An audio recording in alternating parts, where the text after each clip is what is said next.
Le proponemos, desde aquí, desde el Ayuntamiento, le proponemos este viaje, un viaje que será un recorrido para conocer autores que dan vida a historias, versos y encuentros. Por eso les invitamos, y a continuación tendrá la palabra el alcalde de la ciudad, Francisco Javier Fragoso, para decírselo. Disfruten de esta aventura libresca.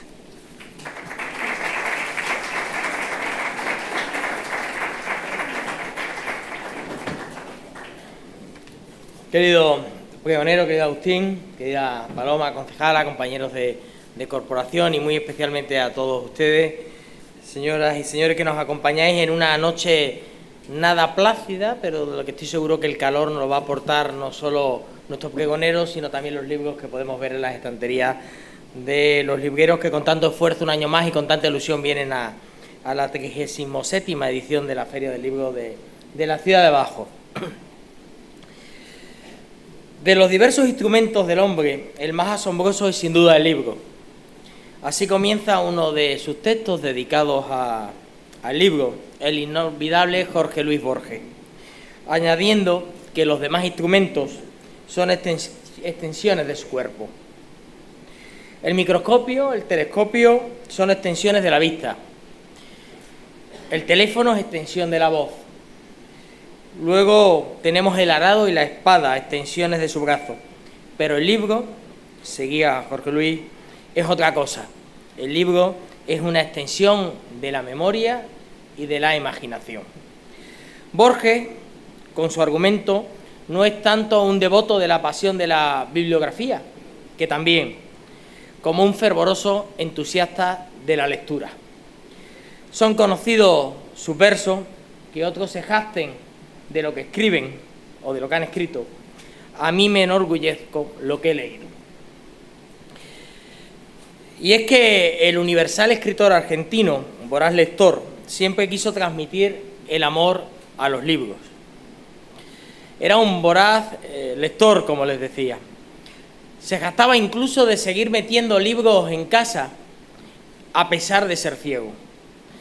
Pero más que eso, el amor a los libros de Borges, lo que deseaba era transmitirnos el poder salvífico, el poder vivificador de la lectura. La lectura como un medio para alcanzar la felicidad y, por tanto, una actividad de placer enfrentada al ejercicio de la lectura obligatoria. Borges reinterpretaba así a Montaigne, el padre del ensayo moderno, que ya en el siglo XVI aseguraba que los libros tenían que aportarnos la felicidad. Es decir, un libro no debe requerir un esfuerzo. La felicidad no debe requerir un esfuerzo. Debemos leer únicamente lo que nos agrada. Un libro tiene que ser una forma de felicidad. Descubrimos al ensayista, al humanista francés y al gran fabulador argentino estudiando bachillerato, cuando precisamente leíamos por obligación. Entonces, si tenías buenos profesores, era posible traspasar la línea y vivir unido a los libros y a la lectura el resto de tu vida. Pero llegando a ellos, a ella, para disfrutar, para sentir emociones, para intentar llegar a otros mundos, para despertar la imaginación adormecida, para recrear en la mente la partitura literaria que otros han compuesto para nosotros. La música de los libros es un cúmulo de sensaciones, es una revolución de emociones que uno experimenta al leer y que hace del hecho de leer algo más que recibir una instrucción o un conocimiento. Nos aporta escenario para sentirnos partícipes de cuanto sucede. De jóvenes habíamos transitado, o en mi caso, por Mortadelo y Filemón, por El Príncipe Valiente, por El Hombre Enmascarado, por Los Cinco, por La Isla del Tesoro, por Los Viajes de Gulliver, La Cabaña del Tío Tom o El Universo de Julio Verne. Pero nos topamos de golpe con Zalacaín el Aventurero, La Epopeya del Cid, El Lazarillo de Tormes, Quevedo y sus encomiendas, Lara y sus artículos, Espronceda y sus desvelos, los episodios nacionales, el 98, el 27, La colmena de Camilo José Cela. En definitiva, una historia de la literatura donde el Quijote se nos atragantaba. Cada libro era una montaña. Nada más lejos de la felicidad que un puñado de libros sobre los que uno se tenía que examinar. Los niños descubrimos la literatura y la lectura cuando no estábamos para ese tipo de aventuras. Cuando nos distrae cualquier cosa menos un libro.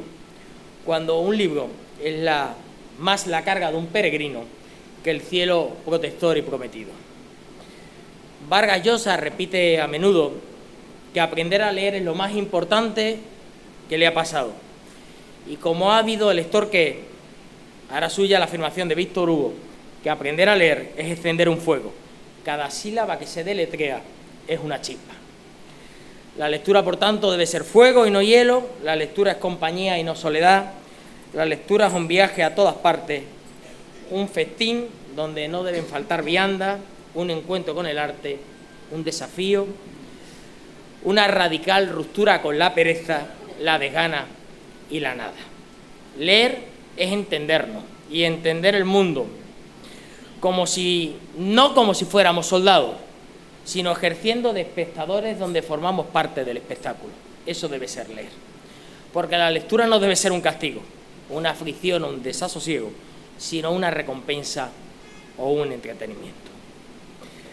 Bradbury, que de esto sabía, no en vano escribió una novela donde se acababa con los libros. Dijo: usted no tiene que quemar los libros para destruir la cultura, solo tiene que hacer que la gente deje de leer. De esto se trata con los libros y la lectura, de disfrutar de ellos, permitiendo que se abra nuestra mente y al mismo tiempo sentirnos más libres. Leer es divertirse, es vivir, es ser más libre. No nos sentimos más libres cuando leemos, pero nos sentimos más libres, evidentemente, cuando leemos, porque aquello que leemos no está dando lo que nadie nos quiere dar, sino porque lo que hace es destrozar las compuertas de lo más recóndito de nuestras almas, que es aquel lugar que solo reservamos para los libros y para las personas a las que queremos. Por eso, cuando una sociedad no lee, cuando una sociedad desprecia los libros, cuando nos abandonamos al trazo grueso, a la lectura fácil, a la rápida, al mensaje escueto, el de 140 caracteres, o a la comunicación de la pantalla, el teclado o el botón, estamos sembrando, en mi criterio, la decadencia de la civilización. No porque no creamos que la tecnología no es buena, sino porque pensamos que la tecnología se está convirtiendo en un dios y dejando de un lado a los libros, a lo infinito de sus universos, a la auténtica vía de escape, a ese filtro sanador y ese bálsamo reparador que es para una comunidad sus libros. Y estamos desgraciadamente quemando los libros, porque hay muchas formas de quemarlos. Por ejemplo, mirando hacia otro lado. Y con ello quemamos nuestra imaginación, nuestra libertad y, por tanto, nuestro futuro. En definitiva, nuestra inmortalidad. Pero un año más regresamos aquí, a San Francisco, a nuestro querido paseo, a nuestra feria del libro. Un lugar que es de paseo para los niños, para los adultos, para la lectura. Es un lugar de encuentro con la escritora, con el escritor. Una feria del libro para rendir culto a él, a ese elemento catalizador y canalizador de nuestra singular felicidad, Agustín. Badajoz es una ciudad de libros, es una ciudad de letras, es una ciudad de poetas y de narradores, de artistas y de creadores, de músicos y de juglares, de filósofos y encantadores, de artesanos de la palabra y de la imaginación. Y a ellos nos entregamos con pasión, y a ellos nos entregamos en unos días, a ellos les entregamos, mejor dicho, en unos días, las llaves de la ciudad, donde todos ellos no son extraños. ¿Y quién mejor para asegurarlo y a todos ellos para representarlos que un pregonero de excepción?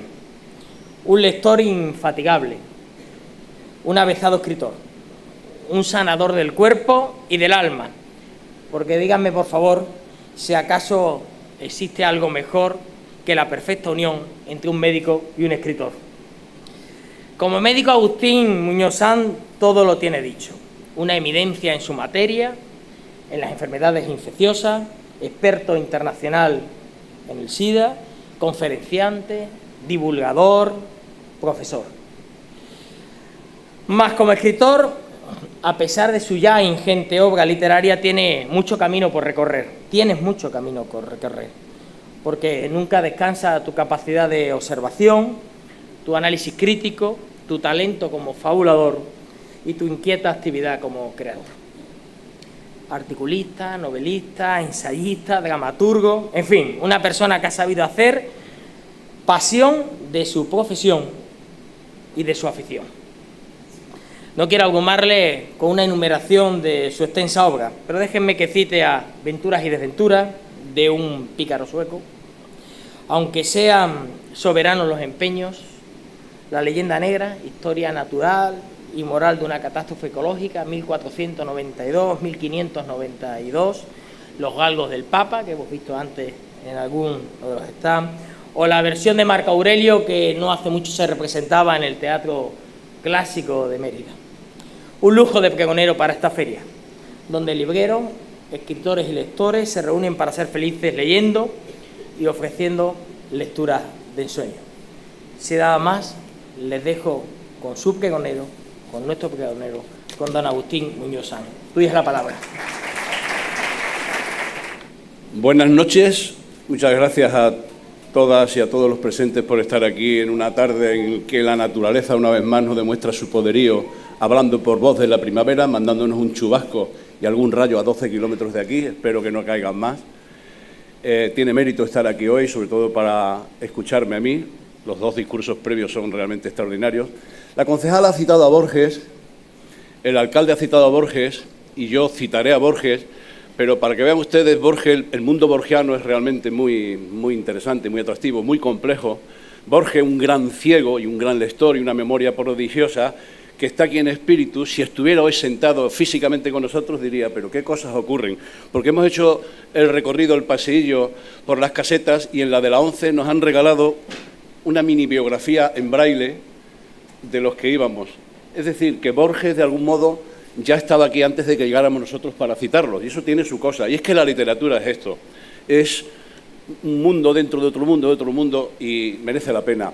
Yo antes en la intervención con los periodistas he dicho que Badajoz es buque insignia cultural, una ciudad histórica, cultural, política, geoestratégicamente muy bien colocada. Es un modelo de ciudad que tiene que llevar a ir a la cabeza de todo lo que hay, y que han tenido el acierto quienes organizan esto y todos los que han participado, todas las instituciones, en pensar, como verán en el discurso que voy a dar, en pensar en el futuro, es decir, en los niños y en los jóvenes. Otros ya no tenemos solución, pero los niños y los jóvenes son donde hay que invertir en cultura, y no hay que dejarlo en manos de los políticos y en manos de las instituciones. Somos los padres, somos los docentes, somos la sociedad, los medios de comunicación, quienes tenemos la obligación de invertir tiempo, porque esta región tiene futuro y esta ciudad tiene futuro, y el futuro está en esas casetas que eran los únicos que estaban ahí mientras que estaba lloviendo, los niños y los adolescentes y los jóvenes. Por si ustedes se quieren organizar su agenda, en el petardo y rollo que les voy a soltar, leído, para que no se me olvide nada, porque yo no tengo la memoria de Borges ni la de Pérez Reverte, calculo que serán unos 35 minutos, así que si alguno de ustedes se tiene que marchar por necesidades de sus cosas o porque se aburre, que sepa que si tiene la capacidad de aguantar 35 minutos, a lo mejor escucha alguna cosa que merezca la pena.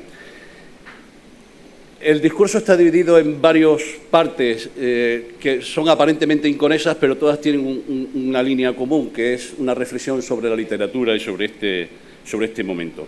En la introducción, antes de entrar en el asunto que nos congrega hoy, y a modo de introducción, permítanme que les lea estos datos sobre el hábito de lectura de los españoles, datos fríos pero orientativos ofrecidos por el Centro de Investigaciones Sociológicas. 1 de cada 3 españoles reconoce no leer nunca o casi nunca, estando los varones 5 puntos por encima o por debajo de las mujeres, es decir, que leemos menos.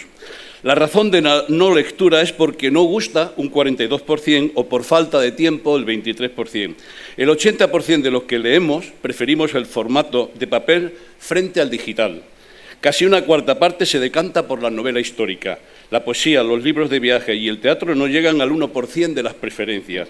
Frente a los no lectores, los lectores habituales presumen de leer de 2 a 4 libros al año, lo cual, si me permiten una apreciación personal, es porca miseria. Para cerrar el funeral, el 70% de los encuestados asegura no haber pisado una biblioteca nunca. Aún así, parece que se ha incrementado algo más del 11% el número de lectores frecuentes, que son aquellos que leen a diario o 2 o 3 veces a la semana, frente a los lectores ocasionales que acostumbran a leer una vez al mes o al trimestre. El perfil del lector tipo es el siguiente: leen más los menores de 24 años que los de 65, los urbanitas de ciudades de más de 1 millón de habitantes que los rurales, las mujeres más que los hombres y, finalmente, los universitarios y ocupados superan a quienes no lo son. No debe extrañar a nadie que Madrid esté a la cabeza lectora y Extremadura a la cola, nada menos que 20 veces por debajo. Tampoco es casual la falta de trenes dignos, de sueldos dignos y de otras dignidades cuya carencia tanto nos indigna. Extremadura, tierra de mares interiores que guardan secretos bajo el agua, sufre de una pertinaz sequía cultural como expresión de su anemia crónica reivindicativa, una apatía que no levanta ni viento ni las olas, lo cual es grave porque la cultura es la peana donde se sustentan la capacidad crítica y el afán de exigencia de las personas y de los grupos políticos y sociales.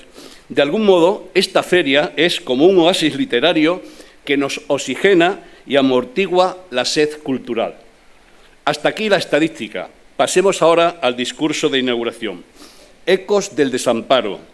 Pregonar una feria del libro de la importancia de la de Badajoz, taifa cultural y ciudad milenaria cimentada desde el siglo IX sobre una sólida historia, es siempre un evento que va más allá de ser una actividad cultural de rutina o un simple acto social donde se congregan personas de variopinta procedencia y sentires. Es un hecho nacido con vocación de acontecimiento. Es además un honor, una ocasión única para el afortunado pregonero de exponer y compartir ideas o reflexiones con los asistentes. Por ejemplo, la sensación personal de que en la época que nos ha tocado vivir sufrimos una orfandad de liderazgos. Los ciudadanos contemporáneos habitamos en sociedades sin aventuras ni admiraciones. No hay guías ni faros que nos alumbren. ¿Dónde están los grandes líderes de la política, el pensamiento, la cultura, la música, la ciencia o la religión? No es una pregunta retórica, sino un grito de carencia que replica en el eco sordo del desamparo.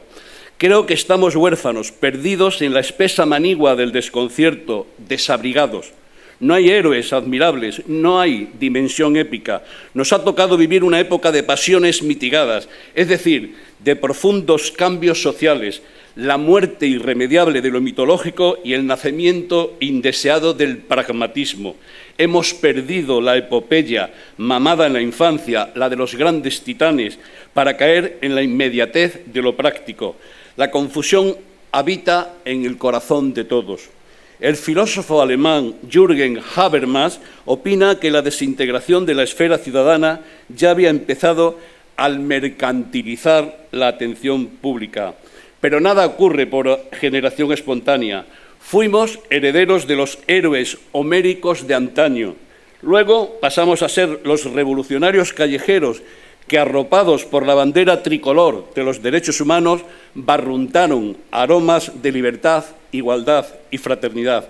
Pero apenas disfrutábamos de tal condición cuando, en un suspiro de la historia, en un susto cósmico del destino, perdimos la condición de ciudadanos libres para convertirnos en súbditos del consumo, en máquinas acríticas que se distinguen del robot electrónico solo porque a los inquietantes aparatos de ojos rasgados aún les faltan, todo llegará, los latidos de la angustia, los jadeos de la pasión, los efímeros suspiros del enamoramiento juvenil.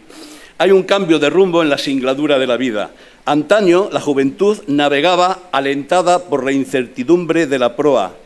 Era un viaje de algarabía y de lance en busca de la Ítaca individual y colectiva. Hoy, en cambio, participamos de una inmensa asamblea de muertos vivientes, mudos e incomunicados, a pesar de o por culpa de disponer de millones de artefactos diabólicos, los teléfonos móviles y sus hermanas mayores, las tabletas electrónicas, que han secuestrado los discursos de los padres a los hijos, han espantado las preguntas de los hijos a los padres, han acabado con los reproches y piropos entre amigos y enamorados y han abortado el diálogo entre las personas. Y están horadando los pilares sagrados de la escuela. Parafraseando a Ortega, podemos lamentarnos, delenda es pedagogia. Elogio de los libros. En medio de esta marabunta de desatinos, los libros resisten como maquis de la cultura, a pesar de ser hoy, para una notable mayoría, un mero producto de consumo. ¿Qué tiempos aquellos cuando el libro, uno de los más bellos inventos de la humanidad, era objeto de culto, algo venerado y venerable, como veda el monje benedictino medieval? El libro era un valor por sí mismo. Los tiempos cuando el libro era un baúl para los piratas buscatesoros literarios, o la lámpara mágica que contenía las historias, los relatos, los cuentos, los poemas y las biografías, a la espera de salir tras la suave caricia de la hoja para revelarnos los secretos y los avatares de la vida. Los tiempos cuando la infancia navegaba por los mares de la imaginación a la grupa desbocada de Moby Dick. Como Matt Monroe podemos exclamar: ¡qué tiempo tan feliz! Pero no pretendo engañar a nadie. No hablo de la nostalgia, la morriña o la saudade, de un pasado personal y colectivo irreversible, lo cual sería lícito. Hablo de la tragedia del tiempo, de su sinsentido. Los japoneses suelen decir que el tiempo y la marea no esperan a nadie. El fenómeno de la escritura. Escribir es una actividad intelectual de cierta categoría elitista, pero no se debe mitificar a quien escribe. No caigamos en la falsa impresión de que los literatos son seres superiores, inalcanzables, los portavoces en la tierra de los dioses olímpicos. Los escritores son, en mi opinión, personas a quienes hay que recordarles su condición de simples seres humanos, como se les decía a los generales de la Roma imperial cuando desfilaban victoriosos bajo el arco del triunfo. Por si acaso se les sube el humo de la fugaz gloria mediática al tejado de la vanidad. En mi opinión, el escritor consolidado y con mando en plaza no puede limitar su faena a ser testigo mudo de la existencia, a escribir con la persiana baja, en acertada alusión de Sergio Ramírez, el reciente premio Cervantes, sino que tiene el deber de implicarse, de prestar el poder de su voz a quienes no la tienen, siguiendo la estela de Voltaire, Víctor Hugo, Carlos Fuentes, Eduardo Galeano, José Saramago y tantos otros de antaño y de hogaño. A pesar de que, como se lamenta el citado Habermas, no puede haber intelectuales comprometidos si no hay lectores a los que llegar con argumentos. Si se acepta la premisa del compromiso, podemos convenir que el escritor es un traductor de la existencia. Traducir en inglés es translate, lo cual significa trasladar, llevar, mover, cambiar. ¿Qué traslada, lleva, mueve o cambia el escritor con su escritura? Mueve las emociones y los pensamientos. Aristóteles nos enseñó que no hay nada en el intelecto que no haya pasado antes por el tamiz de los sentimientos. Lo que se piensa ahora ya se ha sentido antes. No hay concepto o pensamiento que no esté adobado de emociones, y a la inversa. Podemos parafrasear el racionalista pienso, luego existo de René Descartes y decir pienso, luego siento, o siento, luego pienso. El prestigioso doctor Valentín Fuster anda proclamando que el corazón, cuna de las emociones, sirve para dar cantidad de vida y el cerebro, cuna de los pensamientos, para dar calidad de vida. Añado yo que si el ejercicio físico, andar, correr, montar en bicicleta, es bueno para el corazón, el ejercicio intelectual, leer y escribir, escuchar o interpretar música, pintar o mirar las pinturas, es excelente para el cerebro. La Universidad de Yale acaba de publicar un estudio sobre casi 4.000 sujetos mayores de 50 años y demuestra que las personas que leen 3 horas y media a la semana tienen el 17% de posibilidades de vivir más que las que no lo leen, una media de 2 años. Las que leen aún más tiempo aumentan las posibilidades de mayor longevidad al 23%. Hace más de 100 años que Santiago Ramón y Cajal, el padre de la neurociencia, habló del cerebro en barbecho para significar los territorios neuronales en apariencia aletargados, latentes, dormidos, el sustrato anatómico y funcional de lo que podemos llamar de un modo extenso la creación artística. Pero el cerebro durmiente no pertenece en exclusividad a los privilegiados que triunfan en cualquiera de las facetas del arte. Es patrimonio de todos, de ustedes y de mí. La diferencia está en el grado de desarrollo de dicho sector cerebral o parcela de la creación a lo largo de la vida. Cada uno de nosotros somos labradores de nuestros propios barbechos o, volviendo a Ramón y Cajal, escultores de nuestros cerebros. Tal vez Cajal pensó así tras leer a Apio Claudio el Ciego, como hicieron antes Cornelio Nepote, Cicerón, Séneca y Torcuato Tasso. Claudio el Ciego o el Censor escribió la sentencia: cada cual es artífice de su propia fortuna. La fortuna en este contexto es que todos podemos ser narradores de la existencia, o como nos dice Murakami, la fortuna es una invitación a entrar. La edad de inicio. Podemos preguntar, ¿a qué edad empiezan a escribir los grandes literatos? La poeta novohispana Sor Juana Inés de la Cruz empezó de mocita, cuando aún era una novicia en un cenobio jerónimo de México. A Albert Camus lo contagió de la peste literaria su querido maestro Louis Germain. Algún día se debería hacer un reconocimiento de la excelsa figura derruida del maestro. La escuela, los maestros, son la vacuna preventiva lamentablemente olvidada de muchos de los problemas que hoy nos agobian. Y con ellos los abuelos. El oceánico Borges se animó a escribir tras escuchar los relatos de su madre Leonor Acevedo y de su abuela Leonor Suárez. A José Saramago le metió el gusano literario su abuelo materno, aquel campesino noralentellano que cuando tuvo conciencia de que se moría, se despidió uno a uno de los árboles que habitaban en su huerta. Qué lección propia de un gran filósofo estoico a la altura de Epícteto, Séneca o Marco Aurelio. El Saramago abuelo, y tal vez analfabeto, sembró en su nieto la semilla de la palabra, el bejuco frondoso de la literatura. García Márquez fue intoxicado por un periodista, pero quien lo enganchó para siempre fue su abuela Tranquilina Iguarán, acompañada del alucinante mundo femenino de sus esotéricas tías. No fue ajeno el abuelo Coronel, que le llevó a conocer el hielo, ignorando que sembraba en el infantil barbecho cerebral de Gavito nada menos que el mítico comienzo, muchos años después, de 100 años de soledad. Permítanme ahora un breve excurso o digresión en mi razonamiento para decir lo siguiente sobre los narradores que no llegan a escribir sus relatos, la mayoría discreta de los que cuentan la vida mediante su voz, perpetuando así la historia literaria colectiva de la humanidad. Me refiero a los abuelos.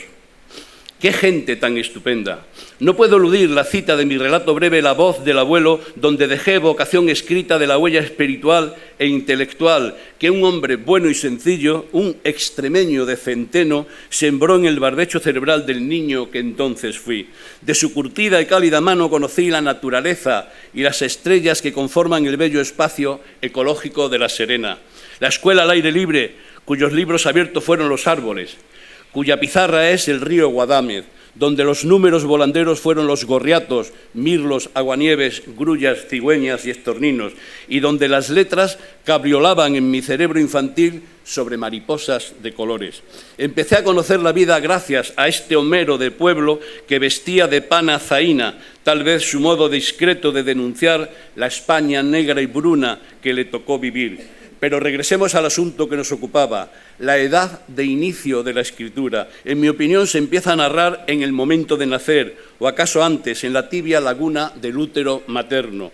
Tal vez las patadas que siente la madre desde sus entrañas son signos remotos de comunicación. El primer llanto es una toma de postura, un anuncio de la llegada al valle de lágrimas de la vida, un gesto de protesta, un manifiesto rebelde. El hecho inamovible de que el que acaba de llegar ya tiene algo que contar del imaginario colectivo. Los relatos gestados en la matriz de la humanidad. Los cuentos y las leyendas de siempre, las novelas, las escenas teatrales de la tragicomedia de la vida, la poesía sumergida en el rocío de las lágrimas del primer llanto. Todo lo que estaba y está escrito desde los primeros papiros, las lágrimas que marean las orillas de los océanos de la existencia. Nacemos llorando, vivimos llorando y cuando nos vamos, nuestros deudos y amigos nos despiden llorando. La literatura es, en el fondo, una ayuda necesaria frente al llanto de la existencia. El libro que nos espera. Poetizó Walt Whitman en sus Hojas de hierba. Camarada, esto no es un libro. Quien toca esto, toca un hombre. Toquemos los libros con la reverencia debida, pues así sentiremos el latido de la humanidad que los anida. Salgan ahora, recorran el recinto ferial de esta hermosa plaza y hurguen en las entrañas de las casetas abarrotadas de libros. Escarben en los estantes y busquen la buena literatura. Lleven a los hijos, nietos y sobrinos. Hagan una fiesta literaria familiar, pues la feria, cualquier feria, es celebración, alegría y un canto a la vida. Cada tenderete librero es una isla donde yace un tesoro por descubrir, pero no caigan fácilmente en la tentación del marketing, embelesados por el seductor canto de las sirenas consumistas. Oculto entre las montañas de la insaciable mercadotecnia, espera el libro que puede cambiar el rumbo de nuestra vida. Le sucedió a García Márquez tras leer La Metamorfosis de Franz Kafka. Mario Vargas Llosa abandonó el comunismo tras leer La noche quedó atrás, la novela autobiográfica del comunista y doble agente secreto Jean Valjean, y se enganchó al liberalismo activo, seducido por el ensayo La sociedad abierta y sus enemigos de Karl Popper. Borges pregona su adoración, que comparto plenamente, de la historia de la filosofía occidental del filósofo inglés Bertrand Russell. El encantamiento libresco le puede ocurrir a cualquiera. En el libro por descubrir reside el milagro de la comunicación intelectual y afectiva con el texto, más que con el autor de la obra, pues el texto, una vez publicado, deja de ser propiedad de quien lo escribe para convertirse en patrimonio cultural de la humanidad. Se produce así el hecho milagroso del diálogo, único e irrepetible entre dos personas, quien escribe y quien lee, en silencio para contarse a sí mismo, a su modo, el texto escrito por otro. Fernando Pessoa, en su autopsicobiografía, nos regala un poema revelador y preñado de misterio. Dice así: o poeta es un fingidor. En castellano, el poeta es un fingidor, finge tan completamente que hasta finge que es dolor el dolor que en verdad siente. El lector somatiza o siente su propio dolor, que no es el dolor real del poeta, ni siquiera el que mediante el poema finge tener, sino el dolor real del lector y el que se imagina el propio lector. Pero un escritor no lo es por el mero hecho de escribir. Se necesita mucho más. Caballero Bonal se lamenta de que lleva solo 70 años intentando aprender a escribir. ¡Qué humildad! Sea como sea, al escritor de raza le preocupan asuntos como el amor, el odio, el dolor, la traición, el poder o el paso del tiempo y su colofón irremediable que es el fin de todo, la muerte, el final de la parranda de la existencia.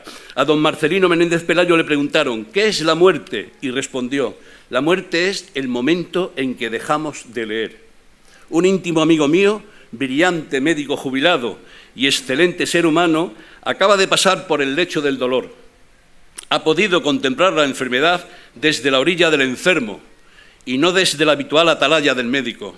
Su vivencia personal le ha llevado a confesarme, emocionado, que necesita escribir, narrar lo que ha experimentado, su percepción real de la vida, del enfermar y de la muerte sentida desde el lado de los vencidos. Por primera vez en 67 años se ha planteado escribir y compartir sus sentimientos. Nunca es tarde para renacer. Letras y palabras. El tiempo que llevo hablando se entiende porque galopa al lomo de mis palabras. Las que estoy pronunciando ante ustedes son el armazón de la escritura que les leo. Los libros, por su parte, son la torre de Babel donde se ubican las palabras. Pero no sabemos, o al menos yo no lo sé, si fue primero la palabra o la escritura. Preguntemos a la historia. Los sumerios de Babilonia y los egipcios milenarios escribían en pictogramas, como los chinos de siempre. Luego llegaron las letras, desde el rudimento occidental de las culturas minoica y micénica asentadas en Creta hasta el griego primitivo que procedía del fenicio. Más tarde floreció el latín, aunque todavía muy primitivo. Las letras que yo estoy leyendo ahora son herencia de aquellos remotos inicios literarios. Aún se puede viajar más atrás en el tiempo. Por ejemplo, en la cueva cacereña y universal de Maltravieso, donde habitaron nuestros antepasados, aquellos homínidos que se adelantaron 60.000 años al movimiento pictórico del impresionismo francés. Según Saramago, la humanidad aprendió a pintar mucho antes que a escribir.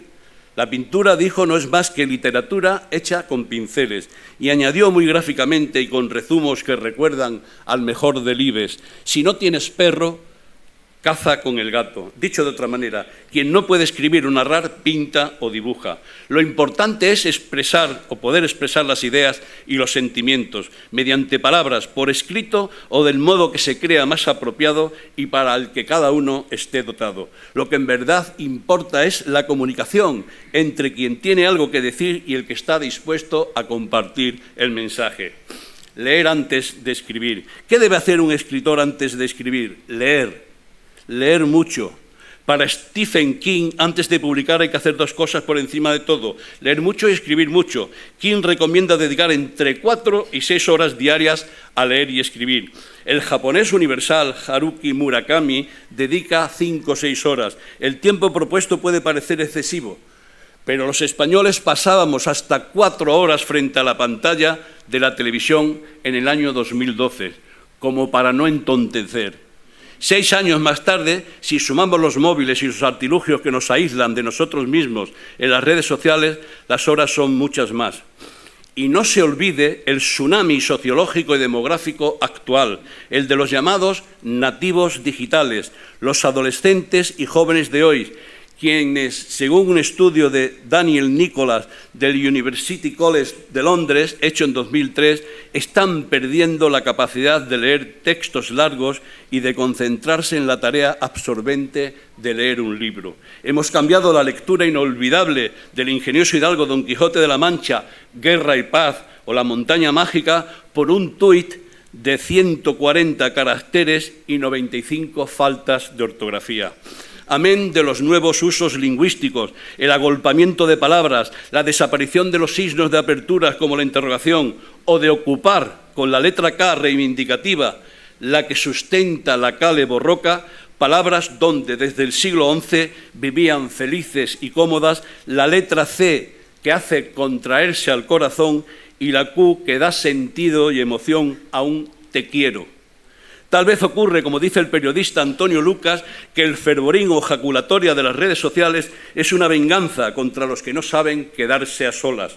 Yo creo que estos pobres desolados no conocen el valor excelso de la solitud, la soledad deseada.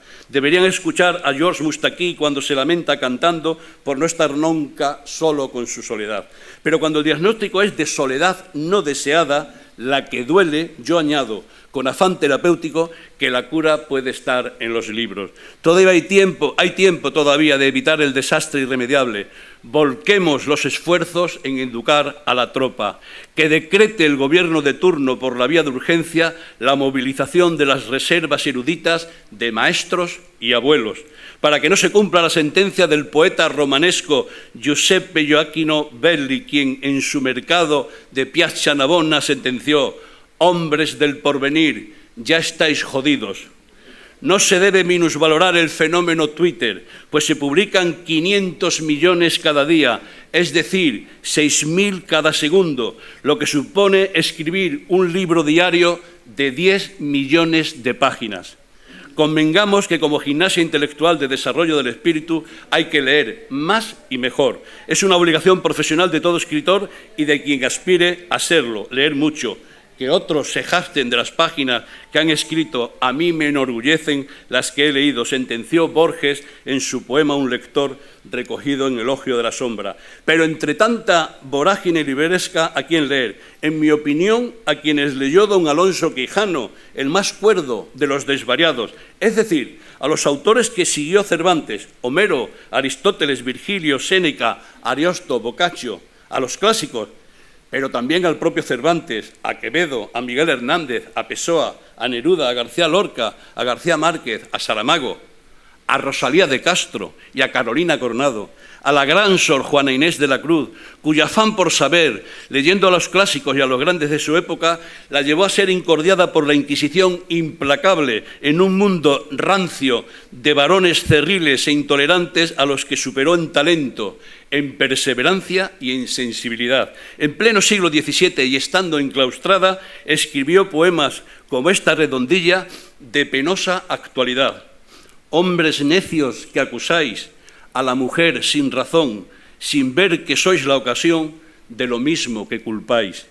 Los clásicos, como señala el profesor italiano Nuccio Ordine, nos ayudan a vivir y a resistir la dictadura del utilitarismo y del lucro, las fuerzas diabólicas que nos obligan a mirar y a orientarnos por la estrella polar del mercado. El narrador que nos habita. Permítanme ahora, por favor, este comentario. Si hiciéramos una encuesta en esta carpa sobre quién tiene el sano hábito de leer, ¿acaso brotaría un bosque de brazos y de manos alzadas? Si yo preguntara cuántos de estos lectores escriben, posiblemente habría una deforestación y el bosque mutaría en un jardincillo de parcela ilegal. Pero si fuera más allá y preguntara quién es o quién se considera escritor o escritora, solo unos cuantos brotes, más de cardos que de orquídeas, adornarían el recinto. Pero no sería verdad, porque todos somos, sin saberlos, narradores involuntarios, narradores de la vida, como aquellos juglares que transitaron por las veredas y caminos de la Edad Media y del Renacimiento. Somos cuentacuentos y relatores del día a día, no en vano. Cada uno de nosotros somos dueño o dueña de entre 30.000 y 50.000 palabras del llamado vocabulario pasivo, aunque hagamos uso cotidiano de solo unas cuantas centenas. Compárese con las 6.000 palabras distintas que necesitó Jane Austen para escribir su gran novela Orgullo y Prejuicio. En cada persona habita un narrador no descubierto. Observen y obsérvense cuando hablamos con alguien de nuestro entorno. Decimos, por ejemplo, Javi, ¿qué tal en la escuela? Y el niño contesta, muy bien, pero don fulanito el maestro me ha dicho, Javier, no has hecho los deberes como te dije. Y yo le contesté un poco asustado, don fulanito, es que he estado enfermo. En este relato yo soy el narrador, soy quien pregunta al niño Javi, soy el mismo niño y finalmente soy también don fulanito. Mis palabras prestan voz a 4 personajes, el que narra, los 2 de ficción y yo, que no soy ninguno de ellos, sino el enlace verbal entre ustedes y quien cuenta lo que otros dicen. Qué fascinante es contar cosas y saber escucharlas. Y qué misterioso o qué misterio prodigioso es ser el narrador a la vez que personaje de la tragicomedia de la existencia. La vida de cualquiera es un interminable cuento de las 1001 noches. Nunca se acaba la fábula, ni siquiera tras morir desaparece, porque los recuerdos seguirán hablando por nosotros como ecos de la memoria. En el lance perpetuo en el que todos somos a la vez narradores y personajes, se desenvuelve la faena del existir. En la infancia fuimos educados en el arte de narrar, incluso en aquellos hogares donde no había libros ni personas instruidas, salvo los que se doctoraron en la sabia universidad de la vida. Contamos a nuestros hijos y nietos ahora los cuentos que nos contaron nuestros padres y abuelos entonces, las leyendas de nuestros pueblos y comarcas. Yo, si me permiten la impudicia de autocitarme, escribí hace unos años La serpiente del camino, un cuento. Esta ficción brotó del jardín de mi cerebro infantil, sembrado por mi abuelo y por mis padres, en la lejana evocación de mi infancia, a partir de una famosa leyenda. Al parecer, la memoria individual puede retroceder hasta los 4 o 5 años, la edad que yo debía de tener entonces, cuando ocurrió mi involuntario abandono de la Serena natal para venir a Badajoz, la cuna de mis afectos.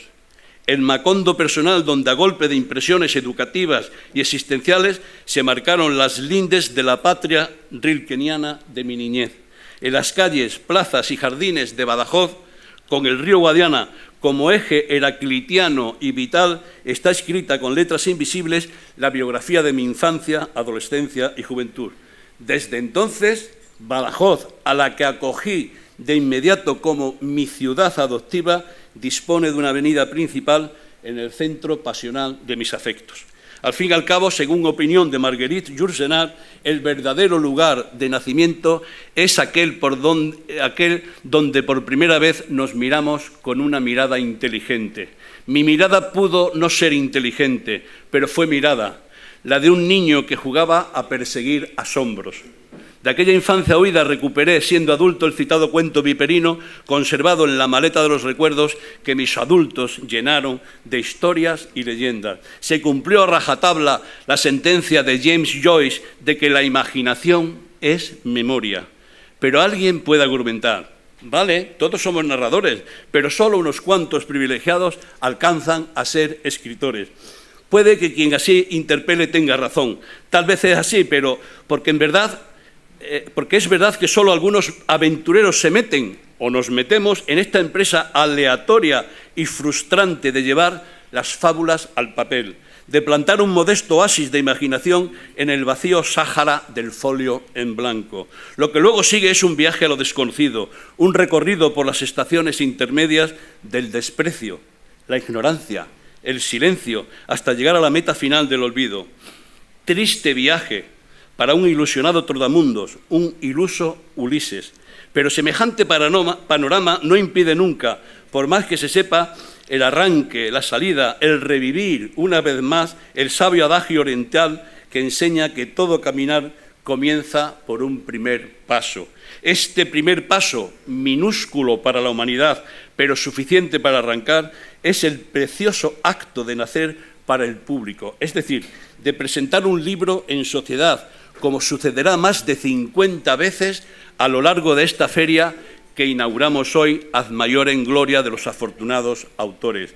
Pero conviene estar alertados de lo siguiente: muchos posibles escritores o narradores con vocación de escribir sucumben a la dictadura literaria de sus ídolos y no siguen adelante en el proceso de la creación. El novelista Juan Carlos Botero, hijo del célebre pintor y escultor de gordos y gordas, ahora llamados obesos con síndrome metabólico, dice que muchos escritores acaban castrados por sus maestros. Los grandes, sin embargo, digo yo, no son capados, superan el pesado lastre de los ídolos y logran liberarse y expresar su arte con una voz propia, lo cual es triunfar, porque en la literatura, como en la noble habilidad de pintar, conseguir un estilo propio es culminar la punta del Everest del gremio. De ahí que sean muchos los llamados, pero pocos los escogidos. El joven periodista colombiano Gabriel García Márquez leyó a muchos, pero solo fue abducido por Kafka, Faulkner y Hemingway. Lo que sucede es que los superó y se puso, como si no hubiera ocurrido nada, a la altura de Cervantes. Gabo fue un gran lector, pero sobre todo un gran aprendiz, tan grande que pasó de ser discípulo de algunos a convertirse en maestro de todos. Leer es necesario para escribir, porque como nos dijo Gustavo Adolfo Bécquer, el recuerdo que deja un libro es más importante que el libro mismo. La amiga papelera. Escribir es una opción por la que optan o optamos algunos narradores y juglares que logramos superar la etapa prudente de la voz dormida, la de los tiempos de silencio y siembra. Los aventureros que decidimos entrar en el laberinto borgiano a sabiendas de que es muy difícil encontrar la salida del ostracismo, o si prefieren, la puerta del reconocimiento. Pero recuerden lo que escribió el gran crítico Rafael Conte sobre Felipe Trigo. El silencio crítico y editorial sobre la obra de Trigo es una de las injusticias más flagrantes de nuestra historia cultural reciente. De todos modos, el aspirante a escritor debe emular a los autores ya consagrados, quienes no se cansan de repetir que la mejor amiga del que escribe es la papelera. Cada hoja publicada es la consecuencia de las muchas eliminadas, porque lo que importa no es llegar, sino hacer el viaje, exponerse a los avatares del trayecto, la odisea del vivir. Lo poetizó Constantino Cavafis en estos versos de su Ítaca. Cuando emprendas tu viaje hacia Ítaca, debes rogar que el viaje sea largo, lleno de peripecias, lleno de experiencias. No debe importar, digo yo, perseguir el éxito, el aplauso engañoso del público. La fama es humo que no dura, agua de correntón primaveral que no permanece. No hay que mitificar el mito. Para escribir no hay que ser un genio, ni para ser genio hay que ser escritor. Los barbechos cajalianos del cerebro que todos tenemos desde nacimiento, bien regados de experiencias vitales y bien abonados de lecturas propias o heredadas de la tradición oral de abuelos y maestros, pueden hacer que brote en cualquiera el germen maravilloso de la literatura. Sacar del armario el narrador que nos habita. Aunque no logremos llegar a ser orfebres de la escritura, como diría Nietzsche, basta con empezar con ser simples carpinteros de palabras. Así que anímense, nunca es tarde para barbechar el cerebro. Al fin y al cabo, escribir es engendrar, dar vida a otras vidas o a la propia. Señoras y señores, les invito a visitar, a disfrutar y a embellecer la Feria del Libro Badajozense o Badajozeña del presente año 2018. Un evento que desde ahora y aquí, en el bello recinto de San Francisco, entre flores y libros, mallea. Señor alcalde, señora concejala, eternamente agradecido de haberse acordado de un médico de provincias que escribe, un escritor al que no leen ni en su casa, no de minorías, sino de superminorías, que nunca se podía pensar que en su propia ciudad le iban a hacer este enorme reconocimiento, y que, aunque no me va a inflar más el ego, porque ya lo tengo bastante inflado, me sirve decir a todos muchas gracias y salud para todos.